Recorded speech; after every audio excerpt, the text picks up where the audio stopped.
এক ধুতি পাঞ্জাবি পরে সেই নিমন্ত্রণ বাড়িতে গেলেন। কিন্তু সেই বাড়ির গেটে দাঁড়িয়ে থাকা দারোয়ান রামনাথের সাধারণ পোশাক দেখে তাকে সেই বাড়িতে ঢুকতে দিল না ও ব্যঙ্গ করতে লাগলো।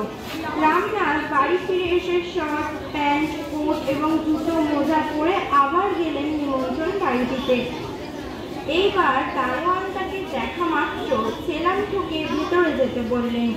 রামনাথ ভেতরে গিয়ে খাবার ও অন্যান্য অতিথিদের সাথে বসলেন এবং নিজে না খেয়ে পরিহিত জামা কাপড়গুলিকে খাওয়াতে লাগলেন। এর ফলে এক অদ্ভুত পরিস্থিতি তৈরি হলো। গৃহকর্তা দৌড়ে এসে তার এহেন আচরণের কারণ জানতে চাইলেন।